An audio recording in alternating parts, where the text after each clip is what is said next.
안녕하세요, 티묵입니다.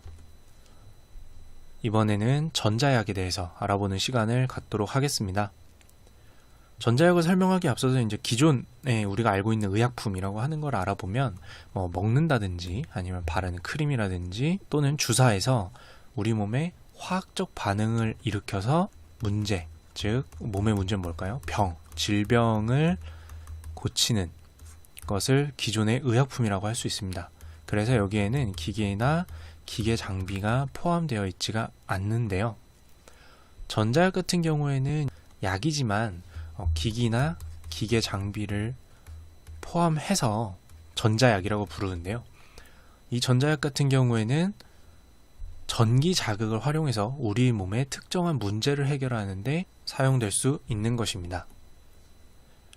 그렇다면 이 전자약은 어떻게 우리 몸의 특정 문제점을 해결하는 것인지 한번 알아보도록 하겠습니다.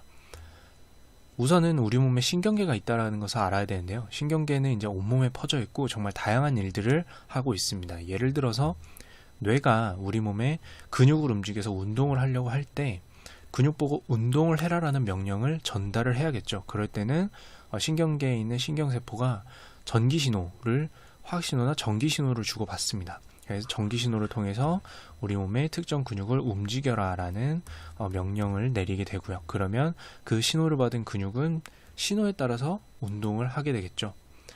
또 다른 예로는 우리 몸에 다쳤을 때 이 다쳤다라는 사실을 뇌가 알아야 그에 적절한 대응을 할 텐데 이 다치는 순간에 이 손가락 주변에 있는 감각세포가 다쳤다, 지금 피가 나고 있다라는 것을 전기신호와 화학신호를 통해서 뇌에 알리게 됩니다. 그러면 뇌가 그걸 깨닫고 여러 가지 조치를 취할 수가 있게 되겠죠. 그 조치 중에는 다치거나 그랬을 때 예를 들어서 특정 화학물질이 필요할 수가 있게 됩니다.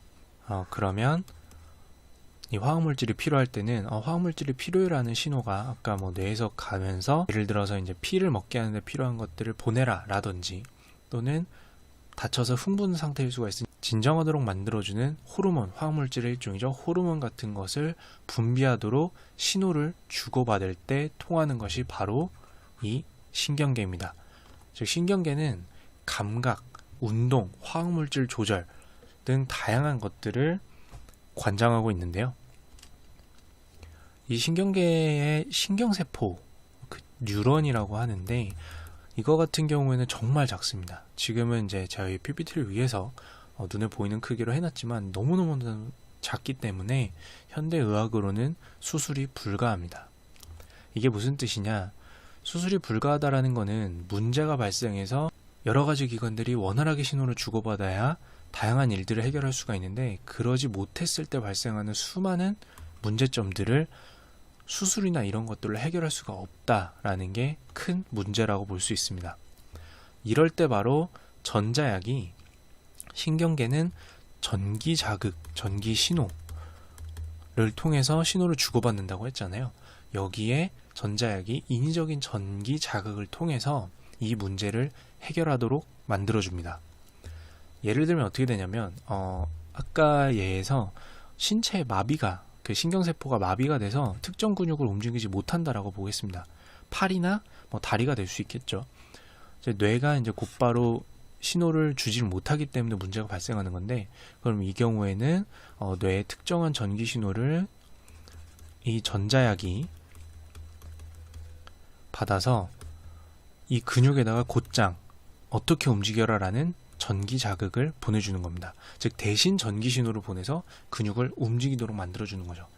또는 마비된 근육을 지속적으로 자극을 해줌으로써 뇌가 이 근육에 신호가 자꾸 들어오네, 활성화를 시켜야겠다 라고 생각하도록 만들어줄 수도 있습니다.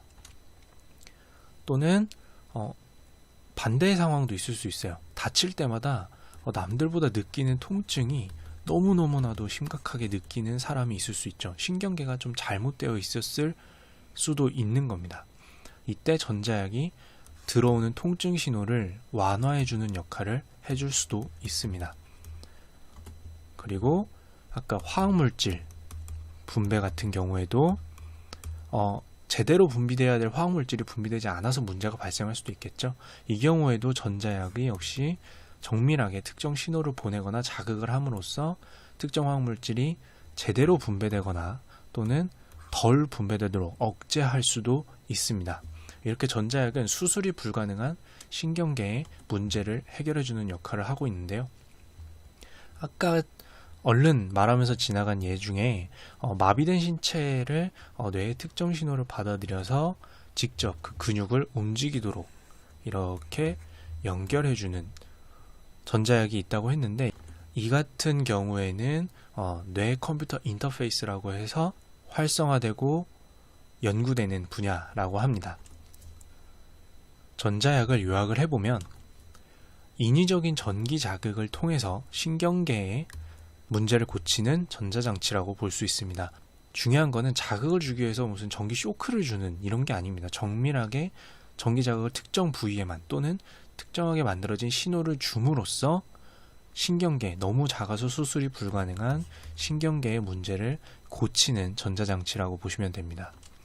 이 분야 같은 경우에는 이제 우리가 기존에 알고 있는 제약산업과 그리고 전자장치를 다루는 IT 산업이 계속해서 발전하고 또 융합함으로써 생체 전자공학이라는 분야로 현재 발전 중에 있고요. 이 분야 같은 경우에는 다양한 기업이 현재 뛰어들어서 연구 그리고 발전을 모색하고 있는 것으로 알고 있습니다. 앞으로도 관련해서는 이렇게 검색을 해보시거나 찾아보시면 금방금방 찾을 수 있을 것 같습니다. 여기까지 오늘 전자약 설명은 마치겠고요. 이상 티묵이었습니다.